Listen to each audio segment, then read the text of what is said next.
Welcome to the Triathlon Nutrition Academy podcast, the show designed to serve you up evidence-based sports nutrition advice from the experts. Hi, I'm your host Taryn, accredited practicing dietitian, advanced sports dietitian, and founder of Dietitian Approved. Listen as I break down the latest evidence to give you practical, easy to digest strategies to train hard, recover faster, and perform at your best. You have so much potential, and I want to help you unlock that with the power of nutrition. Let's get into it.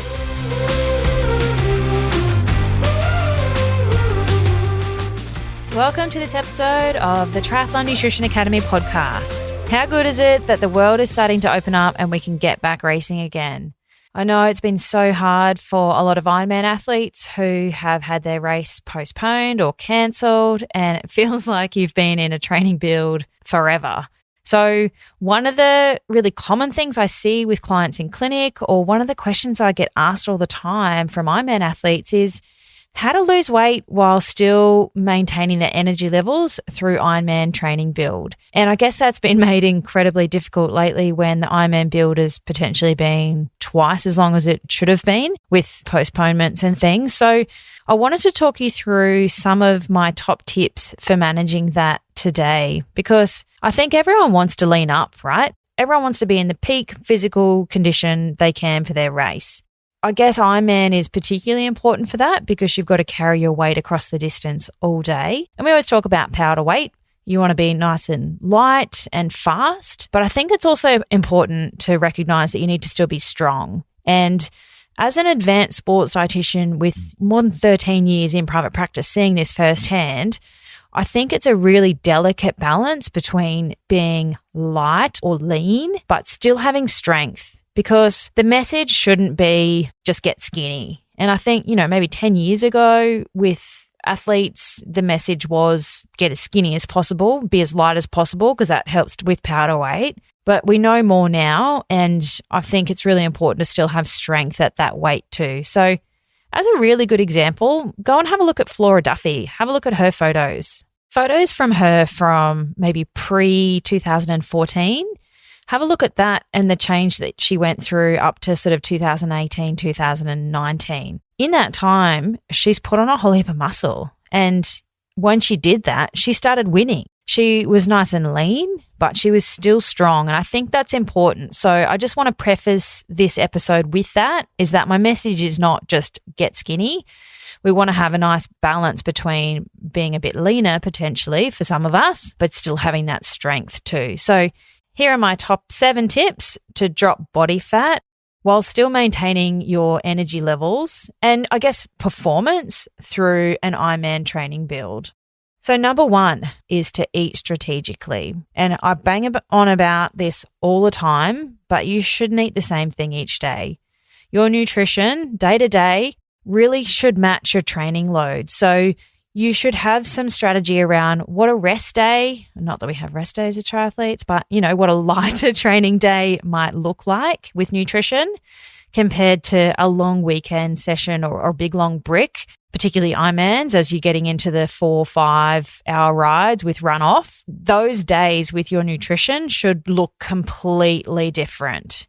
Compare that to a double session hard training day where you might have to work in the middle of it too. Like a day like that should look different too, so that you can back up and perform again to the best of your ability for that afternoon session when your window of recovery is tight, is short.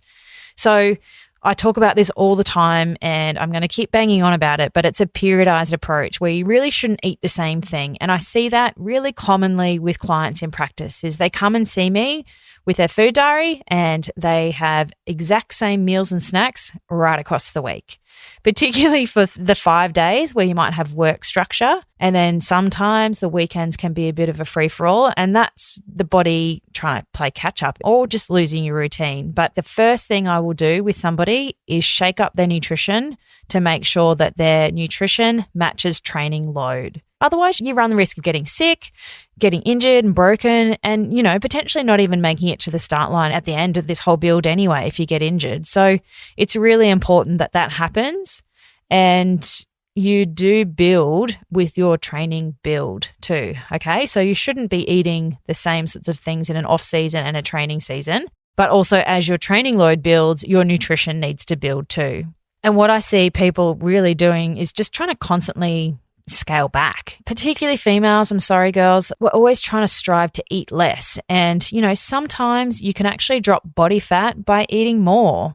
My number 2 tip, and another big one, is to actually get a sports dietitian, get a dietitian approved meal plan. Okay. All of my clients get detailed meal plans and they know what to eat for different days. Their lighter training days looks different to a weekend day versus a double session training day. And it's the first thing I'll do with somebody when they come in is I teach them how to do that. We do pre and post training because I think you get the best bang for your buck out of what you do around training sessions and during training sessions. But then also what you're doing for your recovery and across the whole week. So it's one big giant melting pot picture of what your nutrition should look like. And unless we train the same every day, which triathletes we don't, then your nutrition shouldn't be the same either. Like that should evolve over an Ironman build because there are so many things you can F up with your nutrition in an Ironman. For a sprint and Olympic distance, you can definitely get away with a bit more. Like it's not so important. There's definitely nutritional components that I think are really key, but, it's over so quickly that if you effed up, it's all good. It'll be done. 70.3 is where you start to see some of those mistakes or errors rearing their ugly head, but you can still kind of get away in a 70.3. But an Ironman, you can't. Like, you can't hide anywhere in an Ironman. Anything that you've got wrong, it's going to show its head in an Ironman, and in particular, the run. So try and get a structured dietitian approved meal plan. And that's something that I work with people in the Triathlon Nutrition Academy. We actually build their own individualized meal plan because you shouldn't be eating the same thing each day. And you also shouldn't be eating the exact same thing as your training buddy because we're all really different and your approach needs to be individualized. So you can kind of think of me as your food coach. You've got a coach that does your training program and puts that in Training Peaks. And I know how much triathletes like Training Peaks to go green. So think of a nutrition or meal plan as like your food coach, and you want to kind of tick those boxes too so that you're being really strategic around your nutrition approach and you're not just following whatever you were doing before or what you're doing for a 70.3. Like Ironman, you need to kind of step up your game too because the training volume is so much different. And, the metabolic adaptations that we're trying to drive are different too. So never eat the same thing each day, okay? My tip is get a meal plan, follow it, because there is so much science that goes into it, right? Like, it might look super simple, but there is a lot of back-end thought and thinking and experience that goes into a meal plan that you may not even know I'm doing. So my number 3 tip is to let training drive that body composition change. I would rather you be eating well and fueling training properly. And if you do that, you will naturally drop body fat without having to have a really aggressive calorie deficit. You'll have one potentially just with training volume, but it doesn't have to be sticking to a set calorie target to make sure that you hit it. Because if you have a sports dietitian in your corner teaching you what to eat when, and you're eating properly, then you will naturally drop body fat as you build into Ironman load anyway, because your meal plan should be periodized. I often see people eating the same thing each day, and what I tend to do with a lot of people is actually add more food. Give them more food where it counts, right? So being really strategic. So if you're eating properly and you have a strategy, then the training will drive that shift in body composition and it'll help you drop body fat and either maintain or put on a little bit of muscle if you're doing a really good job of your nutrition too. So I think that's a really important thing with Ironman. If you want to maintain your energy levels through your training build, then you can't chase it. You have to be strategic and try and eat to match training load more closely, and that will help your body composition shift happen naturally just with training load. Number 4, I want you to do it earlier rather than later. So when you are training for an Ironman, a lot of people have a sort of 20-week build. Your training changes over that build, right? And I would rather, if you've got some body fat to shift, it's starting to happen earlier rather than trying to chase your tail at the back end, because Early days, we can do some fat adaptation type training, and I'm not going to get into that here, but you can teach your body to use fat more effectively so that when you come to race day, you're not as reliant on using carbohydrate as a fuel source. Like obviously you are, depending on what intensity you're going, but you can help the body learn to use fat as a fuel source effectively alongside carbs. So you've got the use of both fuel sources because we've got fat stores for days. I was going to say years, but the people I'm talking to, you probably don't have fat stores for years. So we do some of that fat adaptation stuff early when your training load's smaller and you can help get some body fat loss there. But then when we're in the back end of the training load heading closer, when your load's just peaking, right? That's where I want to be throwing more fuel at you. I want you eating for performance there and fueling for performance. I want you practicing your race nutrition and carb loading. I don't want you chasing your tail trying to starve yourself in that back end when you really should be priming the system for peak performance. My tip around that to maintain energy levels is to make sure you are doing it earlier. You don't need to be race weight early. I'm not saying that. But if you've got a few kilos to lose, then do it earlier rather than later. Now, number 5 is you shouldn't be race weight all year. Think of having a weight strategy that's periodized as well. So you've got an approach that's different depending on where you are in the season. And you want to have small fluctuations in your body composition throughout the year. So it could be a few kilos here and there. It's not huge. Like I don't want to see big weight fluctuations of like 5 to 10 kilos or more. But a few kilos here and there is fine because you can't be race weight all year. You're not an elite athlete and you're not racing all year. You might have one Ironman a year, maybe max 2. You can have some flow to your body composition through the year and it can go up a couple of kilos. Like if you've just done an Ironman and you've dropped a few kilos, like it's okay for that to climb up slowly again and sort of sit at a comfortable norm. Like I don't want you blowing out and having like huge shifts of 10 kilos. Like that's really not good for our health, but I see it happen commonly and it's bad. I'm trying to change it. So I've got a client who's done 2 Ironmans with me and I see him for his Ironman build and he comes in every time 10 kilos heavier and we get it off and he does his Ironman and then he ghosts me. I don't see him again until the next one. And then he's 10 kilos heavier and we've got hard work to do again. So this time we booked him a consultation after Cairns Ironman to make sure that we're actually going to break some of these habits that he has. He has like a very all or none approach, a switch on, switch off type approach. You know, there's lots of beer, there's lots of takeaway, service station eating. It's just a switch, like on, off, straight away. So I really challenge you to keep your body composition in a closer range. You will have a better year and perform better if you don't have huge shifts of you've got to drop 10 kilos in an Ironman build.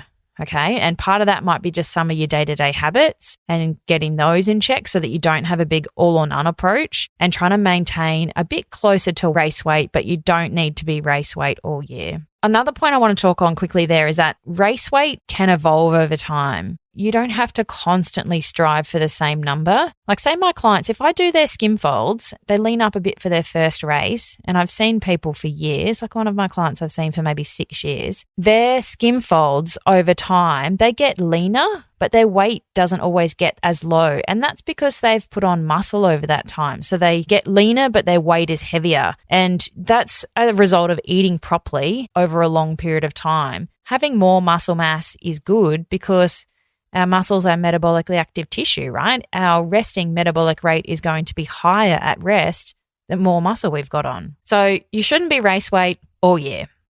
Number 6, slow and steady wins the race. Always. And it's really common for me to see people with really high expectations of what they want to lose. They have this weight loss trajectory of maybe like 2 kilos a week, but we want to aim for slow and steady weight loss because that's going to make sure that we lose fat and not muscle. And it's really impossible to drop just fat only if you're aiming for that really aggressive weight loss. You're going to lose muscle. So a really good target to aim for if we're talking about body fat loss is a 0.5 kilo to 1 kilo a week maximum.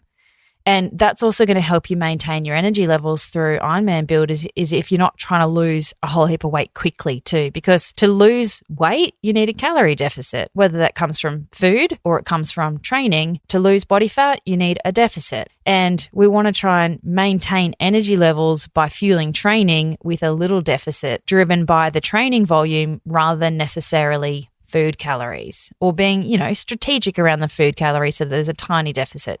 Just be realistic with your expectations around what you want to lose or can lose or should lose for an Ironman build so that you're making sure you are losing body fat and not muscle. Because trying to drop 10 kilos in an Ironman build is not that fun.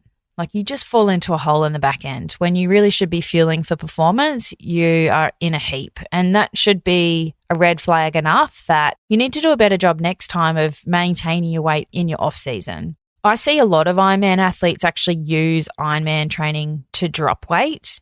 They do an Ironman when they're out of shape and get lean, get skinnier, drop 10 kilos, and then don't do Ironman and put it back on again because it doesn't teach you how to eat properly. It doesn't fix the day-to-day habits that you may have entrenched from childhood that haven't taught you how to eat properly to maintain. They have a very all or none mentality, a switch on and a switch off, like my client. And we're going to try and break some of those habits now, educate him, break some of those long-term habits he's had since childhood so that next Ironman, he might only have a couple of kilos to lose. And, he may get even leaner this time. And I reckon he'll perform better because he hasn't chased his tail through trying to drop extra weight to get to the start line on a number on a scale that feels good for him.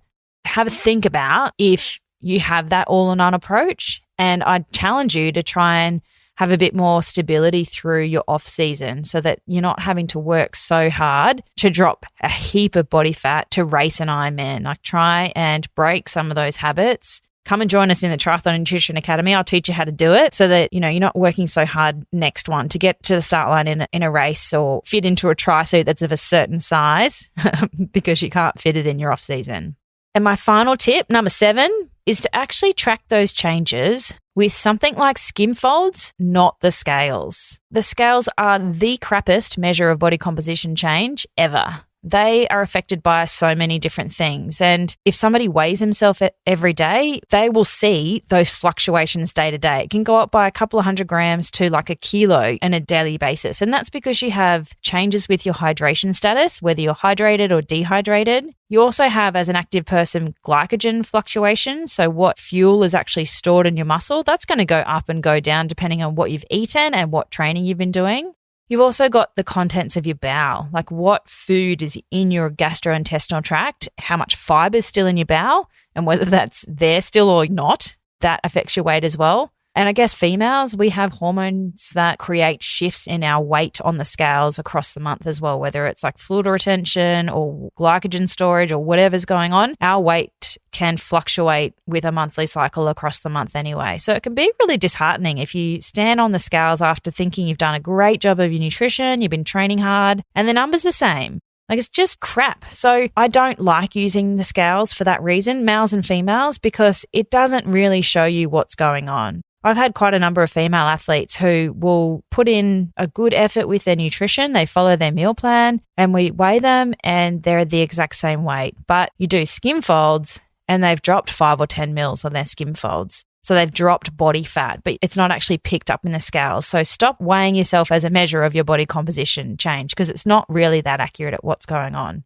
The gold standard, what I like to use for body composition tracking, is a DEXA scan, which measures like more globally how much muscle you've got, how much fat tissue you've got, how much bone you've got, and then doing more fine-tuning tracking change with skim folds. And I do those generally every sort of 4 weeks with my athletes so that we're tracking the subcutaneous fat and the changes at each of those sites that we do the skim folds on. In terms of skim folds, you're looking for somebody that's ISAC accredited, and that just means that they're accredited at the international standard to do skim folds and that, they're repeatable. So I'll do a session on skim folds, but making sure somebody marks you up, making sure they've got like nice metal calipers, not the plastic ones that aren't as great. There's a bunch of things that need to happen for somebody to do your skim folds to make sure that when they do them again, you're accurately tracking that change. Like, there's always a bit of noise with any sort of body composition measure.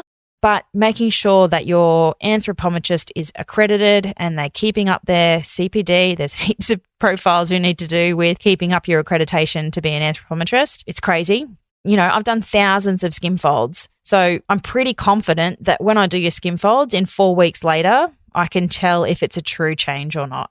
And so what we want to aim for with our skin folds is that number goes down. That means that your subcutaneous fat is going down and making sure that your weight is not reflected in that. So we're not losing muscle. I think that's why I like to do packages with clients, is that I can do all that stuff with you and give you the best possible outcomes to make sure that your race day is spot on. Okay, so we're doing all of these things that I've just talked about right through your Ironman build. So my Ironman package is 20 weeks because I step through all of this stuff and make sure you turn up to the start line in the best physical, mental, performance state as you possibly can. So they're my top tips for trying to lose body fat during an Ironman build and just not falling into a hole through it, making sure you keep your energy levels. So a quick summary of those points. We've got my number 1 tip is making sure you eat strategically. Number 2, make sure you get a meal plan by a sports dietitian. So making sure that it's somebody that, 1, is an endurance specialist, and 2, is a sports dietitian, not just a regular dietitian. They don't get the intricacies of what we do as a triathlete.